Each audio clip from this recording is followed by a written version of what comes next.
สบายดีตอนเช้าๆมื้อนี้สาวใหญ่ก็อยู่บ้านคือเก่ายังบ่ทันได้กลับเมื่อเวียงเนาะยังอยู่บ้านอยู่พอดีว่ามื้อนี้หันว่าสิไปดินน้ำร้านอยู่บ้านโกกเนาะสิซื้อขนมไปแจกร้าน แล้วก็สิไปเบิ่งพี่เอื้อยเพิ่นเฮ็ดน่ะเนาะเพิ่นเฮ็ดเตาเพิ่นตีเตาตอนสวยๆจักหน่อยสาวใหญ่สิออกไปบ้านก็บ่ไกลปานใดจากนี้ก็ประมาณ3ลักนี่แหละบ้านข้างบ้านสาวใหญ่สิไปยามบ่ได้มาตั้งแต่มาแต่เวียงยังบ่ทันได้ไปยามเลยยามน้องเนาะมากับเฮ็ดเวียกมาก็เอาเวียกมาเฮ็ดนำบ่ทันได้ไปทางใดอยู่แต่เฮือนเนาะอยากสะสาวใหญ่กับประมาณนี้แหละบ้านเกิดเมืองนอนบ้านเกิดเมืองนอนสาวใหญ่เนาะสาวใหญ่ก็ไปอยู่เวียงก็ไปเฮ็ดเฮือนอยู่เวียง 3-4 ปีแล้วก็กำลังมาบ้านก็มาเรื่อยๆอยู่ดอกปีละเทื่อปีนี้หากำลังมาเทื่อเดียวกำลังมาเทื่อทำอิฐแล้วสาวใหญ่ก็เตรียมสิไปจักหน่อยเด้อไปขอกันอยู่บ้านโคกเนาะอยู่บ้านโคกอยู่บ้านน้องไผ่บ้านพี่เอื้อยอ้ายเพิ่นเนาะอ้ายเพิ่นไปเอาเมียอยู่หั่นอยู่บ้านน้องไผ่เนาะแดงเบิดรถบ่มีบอกเลยมันหนักสูงเถอะโอ้ขาหอดเด้อบัดเด้อสิมาแจกขนมเด็กๆเนาะอยู่มาเป็นคนใช่เลยก็เจอเอาไปสิเอาไปคนทับยินทุกคนออกมาเลยถูกเอามาถูกเอาทุกคนมาสิกะไว้สิว่าแม่นี่สิไปสุดได้ดีอันนี้ใช้คำแรกวันนี้เอามาดำคนบริบาลเลยเอานี่ไม่ยังนี่ผิดไอ้เจ็บที่เห็นอันเดียวทงบุญอันเดียวทงว่าว่าเราบอกหันขอบใจอาที่รักที่นานฮะเพื่อนอาขอบใจใจถูกต้องงานถูกก่อนถูกงั้นอยากอันนั้นอ่ะถูกมากนะน้ำทงเอาไปแต่งตัวเอาหัวเราเรียกมือเขามือตาน่ะเฮ้ยเงียบกินนมสิเด้กินอะไรลูกเอากินอะไรเพิ่นเบิ่งเนี่ยนี่กินอะไรเพิ่นเบิ่งนี่กินอะไรลูกกินอะไรซะแพนแพงกินแพงเด้อทุกคนกินอะไรกันยิบโกะเด้อเห็นบ่จะเห็ดของเจ้ากินอะไรกันยุบโกะเด้อของมันหมูอ่ะบ่ได้บัดเนี่ยเลยเอากินไม่ทำกินดีๆที่ใดเอาเขาทำเอากินเถอะผู้ใดอันผู้คนกันเดียวนี้โอ้ซับกันความที่หายยังเศร้ายังหายอยู่บ่นี่โอ้มันก็บ่ได้หายหรอกกลางคืนกลางค่ำก็บ่ได้หายธรรมดาอันใหญ่แค่อายุความที่หายเนาะผู้นี้คือขาดถึงในดื้ออีดอกพวกว่าใบมาดินน้ำดานกระดานนี่เด่นได้เห็นเด่นล่ะเท้าแห้งนะขย้อนสิบ่ให้เท้าเล็กน้อยเขาเกิดหนึ่งเขามีดูบ่ล่ะ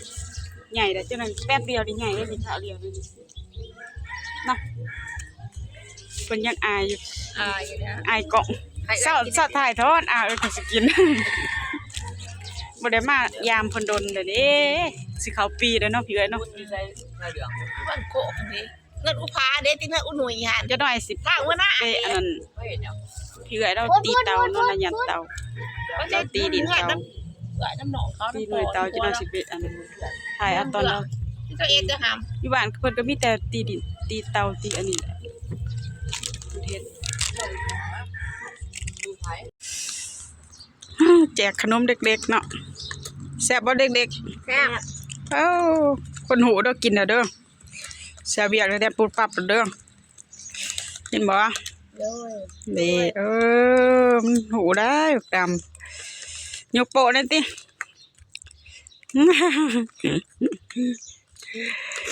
กินได้กับหูเด้อใส่เบียกใส่งานตะกะแดน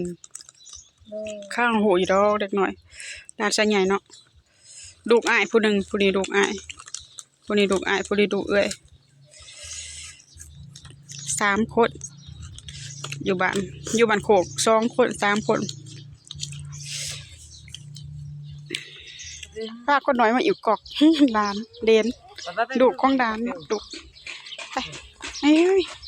อยู่เด้อห้ามเด้ออยู่กอกเด้อตะกี้ใส่น้ำอยู่นี่แหละอยู่บ้านเบิดบ้านก็มาใส่น้ำอยู่กอกเพะเด้อแต่อุ้ยอย่าพังเหยียบแก้วอันนี้กอกเนาะเดี๋ยวนี้ฮะเพิ่นบ่ได้ใส่แล้วเพิ่นสาวใส่เด้อมันเพะเนาะใส่แต่น้ำโปมจอโปมบ่เขาสู้ได้เห็นได้อันนี้เดียวนี้หั่นบ่ค่อยมีโอ้ยเหยียบแก้วลูก ลูกด้านก็ได้แต่ยังหน่อยม่วนแด้มาอันนี้อาบน้ำอยู่กอกเดี๋ยวบ่มีแด้สิเดี๋ยวมื้อก็เนาะพามาเบิ่งนักได้อันนี้ก็ได้โอ้หมดนักโอ้เด็กบ่ขึ้น นึกบ่ขึ้นนักเลยครับเท้ายังบ่ได้อยู่จักเถื่อไปเมื่อปะมันแดดปะหุดเมื่อแล้ววิ่งเตะน้ำบ้างเหยียบแก้วสิเดี๋ยวเมื่อก็เด้อมาหอดเถื่อนแล้วเถื่อนเฉยเฮ้ยหอนเด้หน่วยเตาดอกก็ได้นับปั่นเตาเด้มาติดสำรวจเดินมานี่เด้อาชีพบ้านเท่ากับเดี๋ยวให้เดี๋ยวหน้ากับมาเห็ดอันนี้ตีเตาเนาะปั่นเตาเบอร์3เนาะเพื่อนเราจะตีอันนี้แม่เข้ามาสั่งแล้วก็ตีให้เขาตีทรงเขาเป็นหน่วยเท่าไรก็เบื่อหน่วย7,000นะปะตะกี้สาวใหญ่ก็ตีกันแต่ว่าเดี๋ยวนี้สาวตีเด้อเฮียนจบก็ย้อนตีเตาเด้อตีเตาส่งตัวเองเฮียนตะกี้แต่ค่าสาวใหญ่ตีหันหน่วยนึง 3,000พี่น้องอีดอกอีเด้อเดี๋ยวจักหน่วยค่ะจักพันได้ดินกองหนึ่งพี่เอ้ยตีนาเติบเนาะดินนี่นะแม่นแซ่ก่อนจะเอามาเหยียบมาตำมาเหยียบแล้วก็มาตีเด้ใช่เด้เราสิเอาไปเลยแล้วเราก็เอาไปกวบมันก็ดึงออกเองมันเนาะเด้ง่ายๆแต่ว่าคันเฮาย่อได้แล้วเฮาก็จะเจ็บเอวนะอันนี้เดี๋ยวแม่นดินแล้วเอามาแส่เลิกว่าพี่ว่าจะเฮ็ดนี่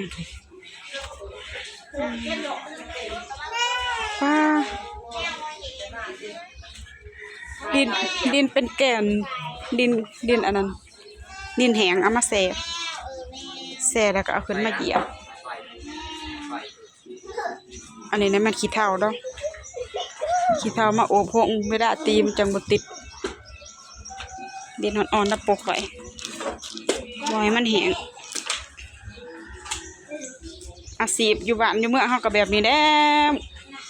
อาชีพปั่นเตาส่งผู้เขาหับตีเป็นหน่วยเขาก็มาหับเอายังสิเอาไปเผาอยู่เลยเผาก็นอกเปลือยเนาะเผาแล้วจังได้เอาไปตีเอาไปใส่โหงมันปั่นเตาตักประหยัดเพื่อสิได้เตาอันนั้นล้างไฟหน่วยหนึ่ง3-4 ขั้นตอน5 ขั้นตอน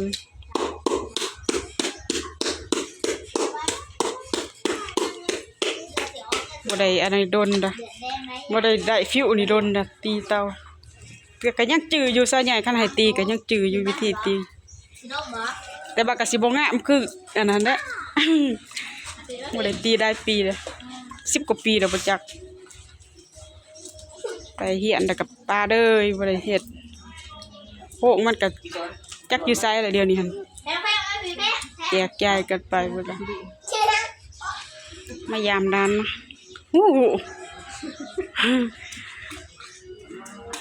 ดินผู้นั้นก็ดินพัดลมล้านกับเดนดูกตาล3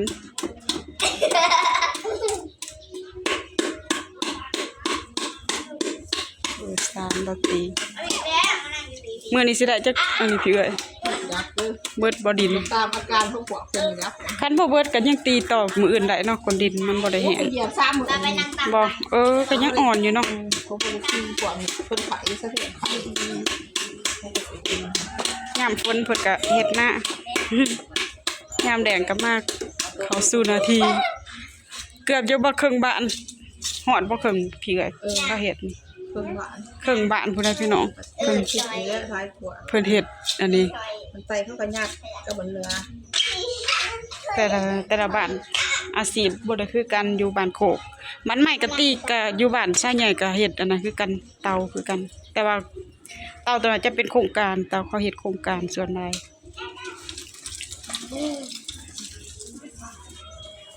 แค่นางอูปะเนาะใช่ปะนาง จักมื้อจักจังได้แปลง มืออื่นก็จะเป็น มื้อเดียวก็ได้แปลงเนาะ ขยำแดดมันเลยแปลงละยำคุ้นมันแปลงเดี๋ยว มันหอนอากาศหอนมันก็แห้งไว้แห้งแล้วก็มาแปลงมาปาดบ่มีตัวปาดเนาะเกี่ยงได้บ่เดือผู้หน่วยเด้อเตาขายดี หวานเลยดิ เออช่วงนี้ก็พอได้ขายน้ำแดงเนาะอันนี้เห็ดอิหยังมันก็ดื่มนะดิเสามันเห็ดเสา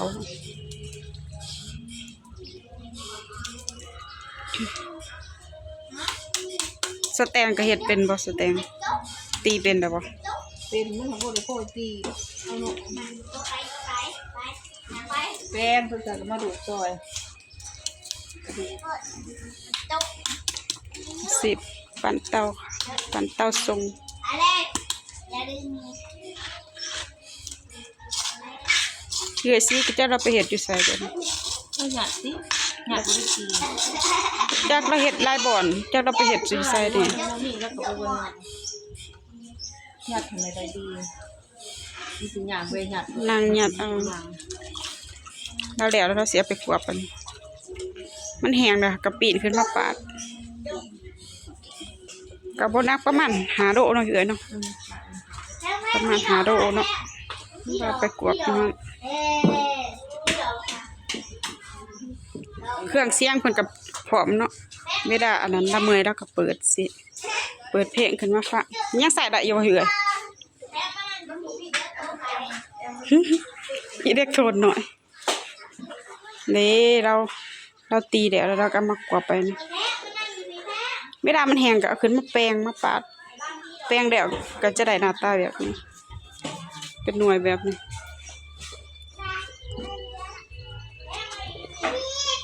อันนี้มันแห้งแล้วเนาะแห้งแล้วตัวนี้ส่งเข้าได้แล้วขายได้จ้ะหน่วยเท่าไรก็พี่เอ้ย7เนาะหน่วย7,000ตัวนี้หน่วยใหญ่กว่าตัวนี้หน่วย7ตัวเราตีอยู่ อันนี้มันบ่งามเนาะเขาบ่เอาแต่ว่าคันเฮาเอาไปใส่อยู่เฮือนเฮาก็ได้อยู่ตัวนี้มันก็ใส่ได้มันบ่ได้แตกเนาะใส่ได้ครับไปใส่ยางหยัดก็ได้ใส่อยู่เฮือนเฮาแต่ว่าคันเขาไปเฮ็ดขายเขาบ่เอาเขาเลือกตัวมันมีตำหนิเขาเอาออกไงเด้มันแหะมันมังดินแข็งๆหน่อยหนึ่งซ้ำง่ายได้เขาก็มาปาดแปรงหน้าตาแบบนี้ไปส่งให้เขาไปหยัดอีกเทื่อหนึ่งไปใส่คุใส่อันนั้นจังได้ส่งจังได้ขายเนาะไล่ขั้นตอนนะพี่น้องเพื่อสิได้เตา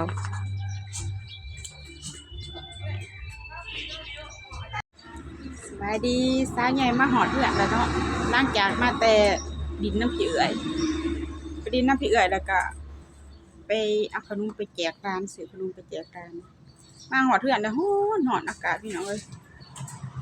ป้าหามซาเห็นกระปอมอยู่ต้นขามกระปอมเจ็ดกระปอมออกความหอนอากาศหอนดีส่วงบ่ายๆไปนี่สิหอนอาชีพบ้านข้าวตีเตาบ้านเฮาก็ตีเตาคือกันพี่น้องเอ้ยมาหอดบ้านหอดเพื่อนเด้ออากาศหอนพบเอาเนี่ยซาวแยงซาวยังมีแต่ซิวนอนดึกได้ซาวใหญ่ก็เฮ็ดเวียกดึกเนาะพักผ่อนบ่เพียงพอก็สิมีแต่ซิว และพี่น้องฝากติดตามฝากเป็นกำลังใจให้สาวใหญ่ในเด้อคลิปนี้ก็สิขอจบเพียงเท่านี้ฝากติดตามคลิปต่อไปให้สาวใหญ่ในเด้อเดี๋ยวสาวใหญ่สิมาบ้านแล้วก็สิเฮ็ดคลิปได้ให้พี่น้องได้เห็นชีวิตการเป็นอยู่ในบ้านสาวใหญ่เขาเจ้าเฮ็ดหยังแหน่ฝากติดตามสาวใหญ่ในเด้อบ๊ายบาย